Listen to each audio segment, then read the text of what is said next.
Hablaremos del castigo de Loki. Atención, que vamos a los mitos escandinavos y a Loki, ese personaje tan curioso, ¿no? Era un dios del panteón de las divinidades nórdicas, pero era un ser despreciable. No era exactamente el demonio, ni el dios del mal, ni nada por el estilo. No había dioses del mal, ni entre los nórdicos, ni entre los griegos, y en realidad casi en ninguna de las organizaciones politeístas. Los dioses eran al mismo tiempo buenos y malos, contenían la maldad y la benevolencia en su psique, como quiera, en su alma. Pero vamos a ver qué se puede decir de Loki. Era un ser más bien despreciable, eso sí. Se pasaba haciendo maldades al resto de los dioses, pero las peores acciones de Loki tuvieron que ver con la muerte de Balder. Recuerda usted, el más amado de los dioses. Sí, señor. Habían hecho un acuerdo con todas las cosas, con todos los objetos del universo para no dañar a Balder, y se habían olvidado del muérdago, una planta sin importancia, y Loki fue el que, enterado de aquel olvido, instó al ciego Hodur a que le lanzara una ramita de muérdago que resultó fatal para Balder. En realidad Loki odiaba a Balder, era el único que lo odiaba, y lo odiaba por envidia, porque Balder era bueno y era hermoso. Ese crimen tremendo fue seguido por otro que también relatamos aquí hace un tiempo. Hel, la diosa de la tierra de los muertos, el infierno, ¿no?, había declarado que permitiría a Balder regresar a la vida a condición de que todas las cosas, animadas e inanimadas, lloraran por él. Esa condición llenó de esperanzas a los dioses, porque toda la naturaleza lamentaba la pérdida de Balder, y seguramente no habría nada en la creación que negara el tributo de una lágrima. De hecho, los metales, las piedras, las plantas, los árboles, los animales y los hombres lloraron. Hasta las propias aguas consiguieron hacer visible su llanto. Pero Loki, convertido en la vieja Tok, declaró que no lloraría y que poco le importaba que Hel retuviera a su presa para siempre. Por ese único llanto ausente, Balder nunca pudo regresar de la región de los muertos. Y nosotros hablamos en aquella ocasión del poder de un único llanto ausente, del poder de la gente que resultaba imposible de conmover, y como para un enamorado y para un artista, esa persona, a menudo un ser despreciable, pero esa persona imposible de conmover, invalida el llanto de todo un noble universo. Pero vino a suceder, y esto no lo hemos contado, que ese acto, digo, aquel no llanto de Loki, convenció a los dioses de que Loki solo albergaba maldad en su interior. Entonces pronunciaron unánimemente sobre él la sentencia de destierro perpetuo del Asgard. Egir, el dios del mar, no toleraba tanta tristeza en el cielo, y para desviar la pena de los dioses y hacerles olvidar la perfidia de Loki y la pérdida de Balder, convidó a un banquete. Los dioses aceptaron la invitación y fueron. Cuando estaban todos morfando, notaron con mayor fuerza la ausencia de Balder, porque muchos lanzaron otro suspiro pesaroso. Odín le dijo a Egir que ninguna tristeza podía olvidarse con comida y sin tiempo, y menos podía olvidarse el odio por Loki, que en el transcurso del banquete se había aparecido sin que lo hubieran invitado. Entonces le dijeron que se rajara. Loki descargó su enojo en un torrente de improperios contra los dioses, incluso mató a un sirviente de Egir que quiso echarlo. Después hizo toda clase de difamaciones con lengua venenosa, se mofó de las debilidades y defectos de los dioses, haciendo hincapié en sus imperfecciones físicas. A Odín lo trató de viejo tuerto. Recuérdese que Odín había entregado un ojo de su cara a cambio de la sabiduría.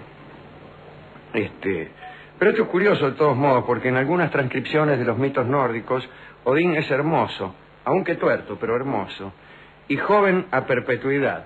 Sin embargo, en otras historias, su descripción es la de un sabio y viejo. Los dioses intentaron en vano refrenar estas estos insultos de Loki, su voz se elevó más y más. Se encontraba insultando a Sif, que era nada menos que la esposa de Thor, cuando tuvo que callarse porque Thor le mostró el martillo, aquel martillo que aplastaba a sus enemigos. Al final, Loki huyó despavorido.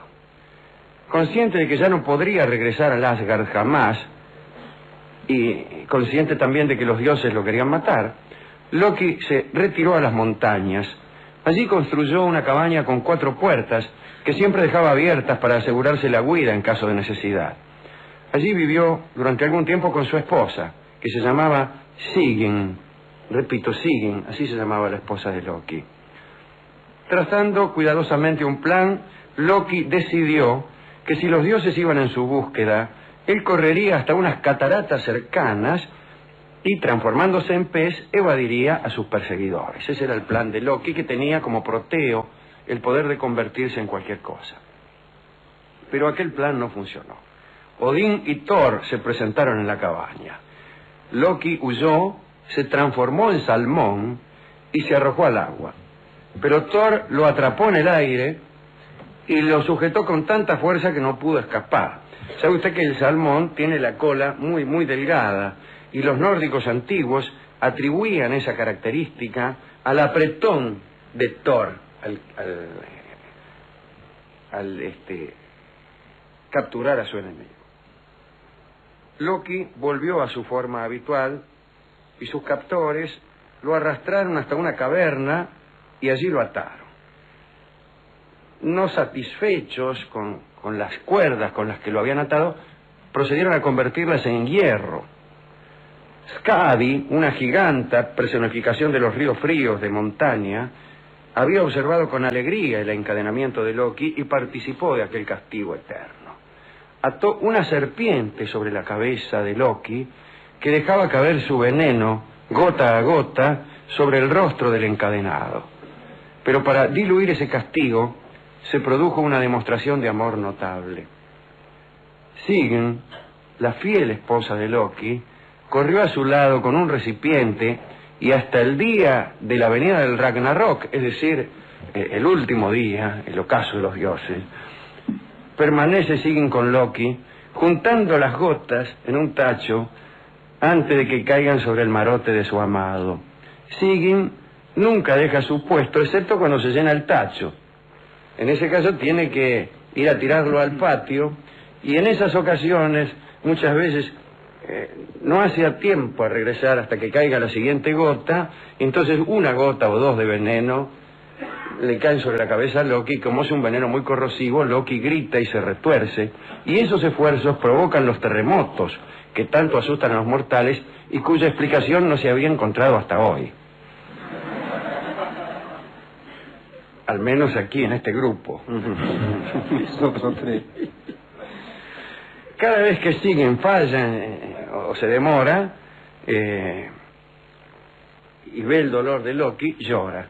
Y entonces esas gotas de llanto de Sigyn acompañan las gotas de veneno, pero esas gotas de llanto no las recoge nadie.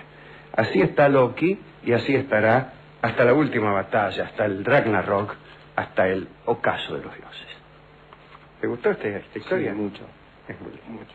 ¿Usted a quién quiere dedicarse? Le dejo que usted sea el que se lo dedique a quien lo merece. Bueno, a Balder, por supuesto. Y después se me ocurrió una cosa, Alejandro, que es la fuerza del amor, ¿no? Que un solo desamor basta para condenar a alguien y un solo amor basta para salvarlo en medio del odio general. Yo iba a dedicarle la charla a Sigyn. Claro, digo, ella con su único amor lo salva. Sí, sí. Y digo, el otro con su único desamor lo condena. Sí, Balder, pero ¿no? sí, está bien eso, ¿eh? A mí sigue impresionándome el dato ese de la única que no lloró. Y cómo esa que no lloró arruinó el mundo. Uno que no se conmueve arruina el verso. Uno que no se conmueve arruina el... Ese es el poder de la necedad, incluso por encima de la maldad.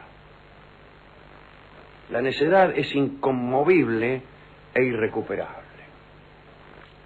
La maldad tiene hasta cierta astucia, que permite un recomodamiento, una alianza. La necedad no solo eso, la necedad no tiene arrepentimiento. Y estoy pensando en Lolita, ¿no, Alejandro? Claro. El personaje de Nabokov. Así que cuídense de los malvados, pero más todavía de los necios. Se lo dice un necio del año 1000.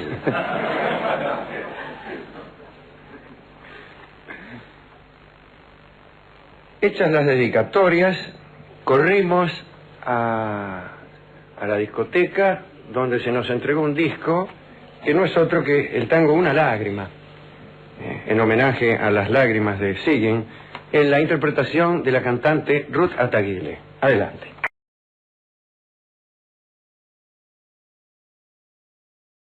Hablaremos de algunos dioses nórdicos. ¿Y qué nos importan los dioses nórdicos? Respecto al panteón nórdico, nos importa desde el punto de vista poético y muchísimo. La historia nos duele y la poesía nos justifica. Respecto al panteón nórdico, ya hemos hablado largamente de Odín, de Loki, de Thor, de Tyr, de Heimdall, de Balder, aquel que se murió porque le tiraron un pedacito de muérdago, porque el muérdago no había firmado el pacto que todas las cosas del universo habían firmado, en el sentido de no causar daño a Balder, el más querido de los dioses. Hemos hablado también de Hodur, de Hermodur y de Bragi. Y hoy hablaremos de tres dioses, tres ases, como se les llamaba a los dioses del Asgard, de no demasiado renombre. Se trata de Uller, de Forseti, que parece un Tano, ¿no? Sí. Más que un dios no nórdico parece un número 2. Un verduleo parece Forseti. Forseti. El Tano Forseti. Y de Vidar, que también parece un cantor de tango. Sí. Uller era el dios que encarnaba el invierno. Era hijo de Sif, mejor dicho, su madre era Sif, la de la melena de oro, que alguna vez robó Loki. Sif tenía una melena de oro. E hijastro de Thor. El padre nunca es mencionado en los mitos nórdicos. Algunos opinan que debió haber sido uno de los gigantes de hielo, pero bueno. Uller, se escribe Uller con los dos puntitos, con diéresis. Por ser la personificación del invierno, desde luego adoraba el frío. A mí, deme el invierno, es una frase acuñada por Uller y repetida por todas esas personas que andan siempre con camiseta y que atienden en las estaciones de servicio. De suerte que aún en el más crudo invierno pone acondicionado y uno cuando entra a comprar un chocolatín se va con estalactitas y estalagmitas en todas las partes del cuerpo humano. En esas estaciones de servicio, en los shopping de las estaciones de servicio, hace siempre 10 grados bajo cero. Y son atendidos por señores que se llaman Vicente, por lo caliente. Bueno, de esta misma raza era Uller, la personificación del invierno. También disfrutaba de la caza. Se lo representaba con un carcaj lleno de flechas y un arco enorme, ¿no? Su residencia era Idalir, en un valle de tejos, en sentido de árboles, de donde él sacaba la madera para construir sus flechas, etc. Uller inventó los patines. Atención, el otro día nos los salteamos con los inventos. ¿Quién inventó los patines? Uller. Y era especialmente famoso por la velocidad que conseguía con sus patines. Dicen que los que él tenía eran mágicos, que vivo, ¿no? Y tenían la propiedad, estos patines, de hacerse barco. Entonces, cuando llegaba al mar, los patines se le hacían barco, y en esas dos naves continuaba su viaje, el piola de Uller. Lo interesante del dios Uller era que como dios del invierno fue considerado muy importante, dado que en aquellas regiones el invierno es siempre. Después de Odín era el más importante de los dioses del Asgard. E incluso durante los meses del más estricto invierno, Uller reemplazaba a Odín, ejercía un dominio total sobre el Asgard e incluso sobre Frigga, la esposa de Odín. No se sabe, no dan detalles acerca de si ese dominio presuponía una conexión física o erótica o venérea. Pero eso dicen. Ejercía dominio sobre el universo en general, sobre el Asgard en particular y sobre Frigga en especial.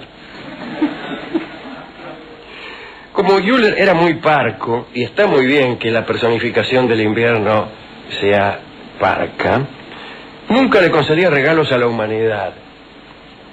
Y está muy bien como alegoría. Y por ese motivo, cada vez que volvía Odín en la primavera, bueno, entonces toda la gente estaba contenta. Y Euler terminaba su cruel reinado y se trasladaba a sus moradas de primavera. Incluso en el infierno vivía por ahí algún tiempo Euler. Allí en los infiernos se había hecho amigo de Balder, el dios que se había muerto y que naturalmente estaba en el infierno. Al infierno no iban los malos, iban todos. Y allí tenían largas conversaciones. Calcule, el infierno de los nórdicos no tenía ni llamas ni calderas de aceite hirviendo, pero sí una perpetuidad un poco molesta para el que no tiene nada que hacer. Último detalle acerca de Euler. Le dedicaron numerosos templos. En uno de ellos, sobre el altar, descansaba un anillo sagrado sobre el cual se hacían los juramentos. Así como en los mitos griegos los juramentos se hacían sobre el agua de la fuente o río Estige, aquí se juraba sobre un anillo sagrado que había en el templo de Euler. Ese anillo tenía el poder de reducir su tamaño tan violentamente que cortaba el dedo de cualquier perjuro que se lo ponía. ¿Entendés? Vos te ponías ese anillo y si había faltado a la verdad, violentamente el anillo reducía su tamaño y te cortaba el dedo, te cortaba, y te lo merecías por mentiroso. Mejor dicho, por perjuro. No es lo mismo el perjurio que la mera mentira. El perjurio es la violación de un rito, de un compromiso que tiene una sacralidad. La mentira es un mero decir. Esto es Euler. Me gustó, me gustó. Esto es un dios interesante. Por ejemplo, en Grecia no había dios del invierno.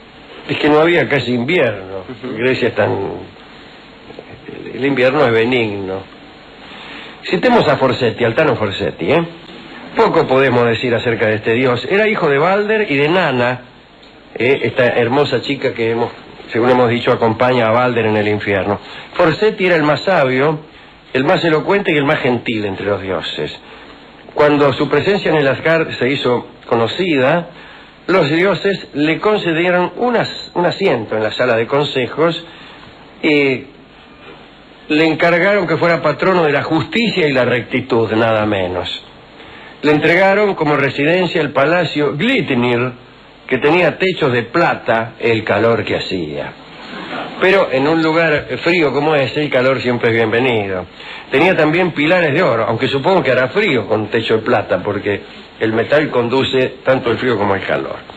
En la sala central se sentaba Forsetti, ahí lo más pancho, sobre un elevado trono, y cada día resolvía las diferencias entre los dioses y los hombres. Era como un juez de paz.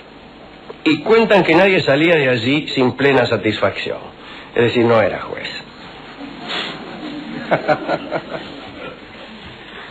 Último dios, Vidar. Hemos hablado muchas veces de Vidar. Parece que vamos a contar su origen. Odín amó, vamos a decirlo así, en una ocasión, a la bella giganta Grid, que vivía en una cueva en el desierto. Amar a una giganta que vive en una cueva no parece muy seductor, pero parece que era muy bella. ¿Cómo podía ser bella siendo giganta?, dice algún esteta. Bueno, qué sé yo. Existe la belleza según el canon clásico y existe la belleza según el canon dionisíaco, podríamos decir, y uno se enamora de una mina porque tiene la nariz un poco torcida.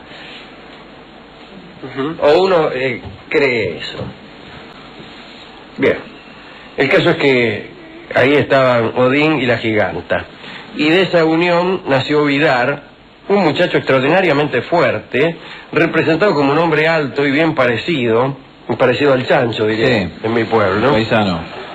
ataviado con una armadura y una espada. Cuando Vidar se unió a los dioses del Valhalla, aquel salón enorme donde iban los valientes cuando morían, le dieron una gran bienvenida porque sabían que su fuerza sería de gran ayuda en caso de bronca. Lo agasajaron con aguamiel, la famosa hidromiel del Valhalla, y Odín, el príncipe de los dioses, lo llevó hasta el manantial Urdar, donde las Nornas, las damas del destino, se encontraban como siempre tejiendo su tela, ¿no? Allí Vidar iba a escuchar de boca de las mismísimas Nornas qué sería de él, no le esperaba. Las Nornas eran 3, recordémoslo, se llamaban Urd, Verdandi y Skuld. Una era el pasado, otra el presente, otra el futuro, ¿no? Trabajaban en el telar del destino y regaban el fresno Yggdrasil. Bueno, el caso es que en su visita a las Norns, las 3 hermanas respondieron que en la última batalla, es decir, en el Ragnarok, en el ocaso de los dioses, en aquel último día en que las fuerzas del Asgard y del bien se batirían con las fuerzas demoníacas, digo, allí Odín caería, que Odín moriría. Vaticinaron la propia finitud de los dioses y particularmente del príncipe, del más importante de ellos. Y Vidar sería su vengador y viviría, sería sobreviviente de aquella batalla y gobernaría un mundo sobre el que mucho no se dice. Un nuevo mundo, y ya de ese mundo nuevo que surgiría después de aquella batalla se dice poco y nada. Pero Vidar iba a ser el vengador de Odín. A Vidar no le gustó mucho esa noticia, pero bueno, se hizo cargo de su destino. Para enfrentar a los enemigos de los dioses en el fin de los tiempos, fue preparando sus armas. Forjó y calzó un zapato enorme, porque se decía que ese zapato iba a ser colocado en la boca del lobo Fenris para desgajar sus fauces. Recordemos que el que daría muerte a Odín era justamente el lobo Fenris. Y este zapato se fue construyendo de un modo curioso, como hemos contado varias veces, para contribuir con materiales. Cuando los nórdicos morían, mejor dicho, no, cuando hacían sus zapatos, los zapateros nórdicos, digamos, de Suecia, de Noruega, de Dinamarca, los zapateros siempre dejaban tiras de cuero y las arrojaban, no las usaban. Se decía que esas tiras eran recogidas por el propio Vidar para construir aquel zapatón, aquel zapato grande con el que iba a dar muerte al lobo Fenris, al matador de Odín. Así que dicen que más allá de la lenta confección del zapato enorme, Vidar vivía en el corazón del bosque, triste porque sabía el destino que esperaba a las personas que él amaba. Sabía que los dioses, o que muchos de ellos morirían, y eso lo mantenía triste. Estaba en medio del bosque, sentado en un trono silencioso, meditando sobre la eternidad. Yo creo que todos nosotros somos un poco Vidar. Digo un poco porque Vidar por lo menos sabía que él sobreviviría. Pero saber que la muerte existe, yo no sé si es tanto el dolor de sabernos efímeros y no perdurables, sino el de saber que nuestra finitud se extiende a los que amamos. Pensar en la muerte de los que amamos es una garantía de no ser enteramente dichosos nunca. El hombre o el Dios que tengan un corazón grande o una sensibilidad grande o ética grande, siempre estará un poco triste. La gente que no está triste nunca, no me gusta. detesto a las personas que están siempre alegres. Aunque más no sea por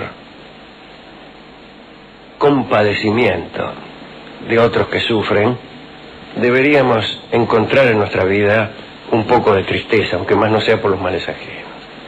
Así que comparto esa tristeza de Vidar, que estaba triste porque Odín iba a morir, no porque iba a morir él.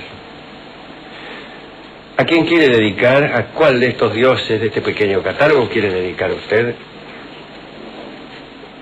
su participación, lo que fuere? Bueno, justamente a Vidar, Alejandro, me parece que es digamos, estas personas que aún sabiendo que van a triunfar, que van a ser los vengadores, que van a quedar ahí, saben que no pueden ser felices si hay ciertas cosas que se pierden. Claro, es verdad. Bueno, hemos ido a la discoteca para ver si encontrábamos algún disco. Oh, lo que costó. ¿Costó? Costó, sí. Y dije, mire, acá con Rolón, sí, porque yo sabía lo que usted iba a elegir. Ajá. O porque este programa es grabado, en realidad. Claro. Bueno, ahora no es grabado, pero cuando mañana lo den, sí. Y el disco lo elegimos mañana. Claro, la respuesta a la pregunta, ¿este programa grabado? Es, ahora no, pero después sí. Sabía esto, como yo sabía que usted iba a preferir a Vidar, y como Vidar vive construyendo un zapato, hemos elegido, como un acuerdo con la discoteca de esta Radio Continental, una de las emisoras más importantes de la ciudad de Buenos Aires, una de las ciudades más importantes de América Latina. Bueno, pero me estoy... Sí, me parece que sí, ¿eh? Creo que sí. Me estoy poniendo radial. Claro, con su cadena que llega a Brahmaputra. Claro, que llega al Brahmaputra. Ahí está. Y a todos los hijos.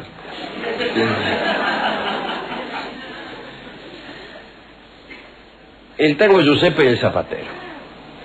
En la versión clásica de don Carlos Gardel. Es un tango lindísimo. Adoro este tango. Claro, nunca hay ocasión de pasarlo.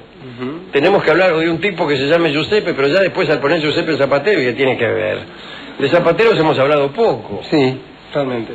Bueno, ahora que aparecemos con un zapatero cósmico, pues qué mejor que Giuseppe el Zapatero. Adelante.